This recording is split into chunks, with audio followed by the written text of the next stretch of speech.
So, good morning, everyone. I welcome you all to the Concept YouTube channel. So, let's discuss today's topic. So, this session is presented by me. My name is Saurabh Pandey. Unacademy में आप जुड़ सकते हैं अगर आप IAS exam की तैयारी कर रहे हैं। कई सारे जो बैच कोर्सेस हैं, प्रीलिम्स 2021 के लिए जो बैच कोर्स है वो शुरू हो चुका है। नए बैच कोर्सेज भी शुरू हो रहे हैं 2022 और 23 के लिए भी आपका बैच कोर्स शुरू हो रहे हैं। इसके अलावा मेरे द्वारा भी कई कोर्सेज जो स्टार्ट हो रहे हैं एग्रीकल्चर ऑप्शनल पर, करंट अफेयर्स पर, और जो एक कोर्स है that is related with geography environment science, और आपकी स्पेशल क्लासेस भी आज ही से शुरुआत हो रही है। 10 PM को आपको आज स्पेशल क्लास है और ये है नई सीरीज़ जिसका नाम है हिस्ट्री इन न्यूज़।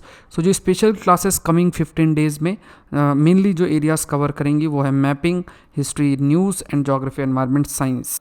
सो इनको ज्वाइन करने के लिए आपको unacademy.com या अनअकैडमी लर्निंग ऐप डाउनलोड करना है। Use the code SPLIVE। Iconic subscription आप ले सकते हैं। आइकॉनिक सब्सक्रिप्शन 1 ईयर या 2 ईयर्स का अगर आप लेते हैं तो इसमें आपको मेंटर असाइन रहेगा, साथ में जितने भी कोर्सेस आपके हैं उन सारे कोर्सेस आप उनको देख सकते हैं, लाइव देख सकते हैं। क्लासेस मिस होती हैं तो रिकॉर्डेड क्लासेस आप देख सकते हैं और इसमें टेस्ट सीरीज भी इंक्लूडेड है। पहला क्वेश्चन देखते हैं। Consider the following statement about one nation one ration card. This scheme aims to ensure all beneficiary specially migrants get ration across the nation from any public distribution system shop of their own choice.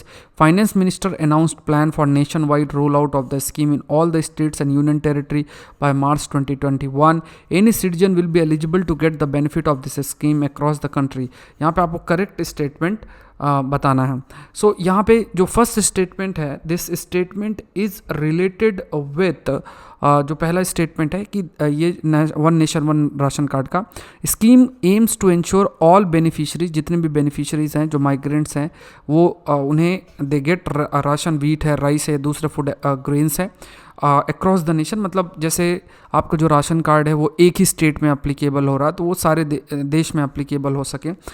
जो भी PDS shops हैं वहाँ पे finance ministry ने announce किया है, announce the plan for nationwide roll out of the scheme by March 2021।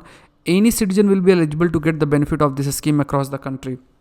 तो कोई भी citizen who is declared under BPL, सारे सिटीजन्स नहीं, जो BPL कैटेगरी के अंदर हैं वही इसका बेनिफिट उठा सकते हैं। ये स्टेटमेंट गलत है, बाकी दोनों स्टेटमेंट सही हैं। आंसर है दैट इज़ 1 and 2। तो ये जो टॉपिक है इकोनॉमिक टाइम्स में पब्लिश हुआ था। नेक्स्ट है consider the following statement about national food security act.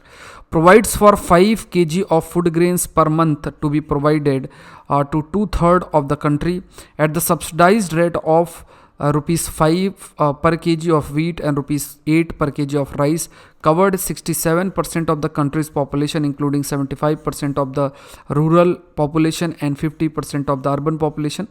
तो यहाँ पे आपको करेक्ट स्टेटमेंट बताना है। तो यहाँ पे नेशनल फूड सिक्योरिटी एक्ट से रिलेटेड है। तो 5 kg of food grains per month to be provided 2/3 of the country की जो पॉपुलेशन है at the subsidise rate of ₹5 per kg of wheat and ₹8 पर kg ऑफ राइस। तो ये आपको याद रखना है, दिस इज़ ₹2 पर kg ऑफ वीट, ₹2 पर kg ऑफ वीट एंड ₹3 पर kg ऑफ राइस। तो ये आपका गलत है। 67% of the countries population including 75% of the rural population and 50% of the urban population इसके अंदर कवर्ड रहेंगे।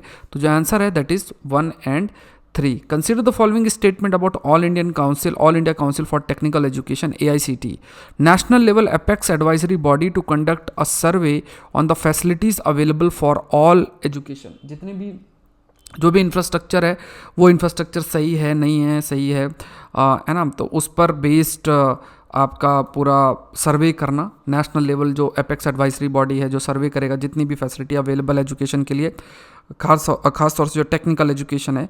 ये स्टेटरी बॉडी है under the department of higher education. This is an statutory body. It means कि ये एज पर द लॉ इसका formulation हुआ है।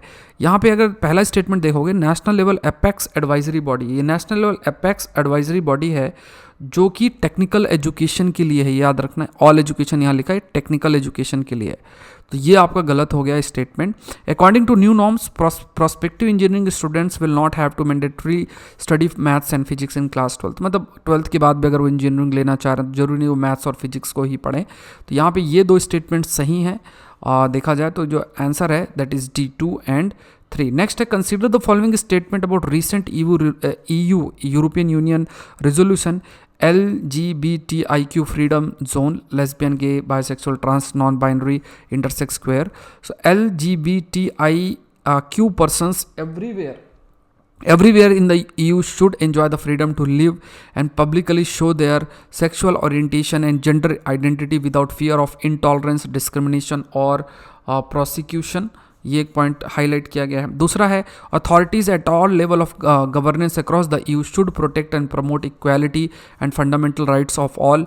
Resolution was passed in response to local authority in Spain labelling themselves LGBT ideology free zone in recent year. तो यहाँ पे अगर देखा जाए तो ये जो स्टार्टिंग है it's not from Spain, it is from Poland. उसके बाद जो भी स्टेप्स लिए गए इसके बाद ये रिजोल्यूशन EU के अंदर पास हुआ है, जहाँ पे जो फ्रीडम है इस कम्युनिटी के उसको रेस्पेक्ट किया जाएगा, फंडामेंटल राइट्स ऑफ ऑल उसको रेस्पेक्ट किया जाएगा, इक्वालिटी को प्रमोट करना है। ये सब स्टेप्स आपके हाईलाइट किए गए। तो आपको बस याद रखना है किस रीजन में, खासतौर से कंट्री का नाम पोलैंड याद रखना है और यूरोपियन यूनियन में ऐसा कदम उठाया गया। तो जो स्टेटमेंट करेक्ट है दैट इज़ 1 एंड 2। तो BBC की न्यूज़ है। नेक्स्ट है consider the following statement about why did Gandhi call for a Dandi march. 1882 salt act give the British a monopoly in the manufacture and sale of salt. Salt के manufacture में और salt के cell में monopoly मिल गई थी Britishers को। Even though salt was freely available on the coast of India, Indians were force to buy it from the colonisers. मतलब available था सॉल्ट फिर भी उन्हें बाय करना पड़ता था। Gandhi ji decided that if there was any one product through which the civil disobedience could be inaugurated then it was salt. तो कहीं से भी, क्योंकि लोग काफ़ी इससे जुड़े हुए थे और सॉल्ट एक बहुत ही बेसिक नीड है, सो जो प्रोटेस्ट है वो स्टार्ट किया जा सकता है अगेंस्ट द ब्रिटिशर्स। तो इस प्रोडक्ट को चूज भी किया गया है through which the civil disobedience could be inaugurated. जो आपका नॉन कॉपरेशन के बाद सिविल डिसोबीडियंस मूवमेंट है उसको इनॉग्रेट किया जाता है, मतलब यहाँ से शुरुआत की जा सकती है। सो इस कंटेक्स्ट में देखोगे तो ये तीनों ही स्टेटमेंट आपके सही हैं। दांडी मार्च न्यूज़ में भी काफ़ी है, 1 2 3 इसका आंसर होगा। सो यहाँ पे ये जो न्यूज़ आई है, सारे पेपर्स में ऑलमोस्ट न्यूज़ है दांडी मार्च के ऊपर, इस पर बेस्ड ये प्रश्न है। Consider the following statement about Antikythera mechanism. It is an ancient Greek hand-powered orrery described as the first analog computer used to predict astronomical positions, eclipses for calendar and astronomical purpose decades in advance. Antikythera is a Greek capital. So यहाँ पे Antikythera की अगर बात की जाए so ये एक Greek island है ना, ग्रीस जो है वहाँ का एक आइलैंड है और ये ancient Greek hand powered already described as the first analogue computer, पहला एनालॉग कंप्यूटर के रूप में इसे देखा जाता है। साइंस डेली की आपकी न्यूज़ है। Use to predict astronomical positions, eclipses for calendar astronomical purpose के लिए जो एस्ट्रोनॉमिकल पोजीशंस है, ग्रहों की जो पोजीशंस है उसको प्रिडिक्ट करना। तो ये स्टेटमेंट सही है, ये सही है, ये गलत है। It's not a Greek capital, ये एक आइलैंड था, उस पर बेस्ड ये नाम आपका रखा गया था। तो जो पहला और दूसरा स्टेटमेंट से सही है, आंसर है 1 and 2। Consider the following statement about Hemiandrus Jacinda. Recently जो कि न्यूज़ में थे, named after Kiribati prime minister Jacinda Ardern, new species of weta giant flightless cricket endemic to New Zealand. यहाँ पे करेक्ट स्टेटमेंट आपको बताना। तो यहाँ भी अगर आप देखोगे द गार्डियन में न्यूज़ भी पब्लिश हुई थी, Hemiandrus Jacinda insect named after New Zealand prime minister. So named after Kiribati prime minister Jacinda Ardern, ठीक है, ये आपका कहा गया। तो यहाँ पे जो नेम्ड आफ्टर न्यूजीलैंड या किरीबाती लिखा हुआ है, न्यूजीलैंड प्राइम मिनिस्टर के नाम पर ये है। उसके बाद ये न्यू स्पीसीज़ है जायंट फ्लाइटलेस क्रिकेट, मतलब जो आपका क्रॉस हॉपर्स ले लो, एंडेमिक है, न्यूजीलैंड में एंडेमिक है तो उनके नाम पे है। सो करेक्ट स्टेटमेंट आपको बताना है। सो जो आंसर है दैट इज़ डी। सो आज के लिए इतना ही। आई रिक्वेस्ट यू ऑल कि आप अनअकैडमी से जुड़ सकते हैं अगर आप IAS एग्ज़ाम की तैयारी कर रहे हैं। मेरे कई सारे कोर्सेस हैं वो आपके लॉन्च होंगे। इसके अलावा प्रीलिम्स स्पेसिफिक 2021 के लिए कई बैच कोर्सेस आपके लॉन्च हुए हैं। You can join by using the code SPLIVE। So आज के लिए इतना ही। Thank you everyone and let's crack it.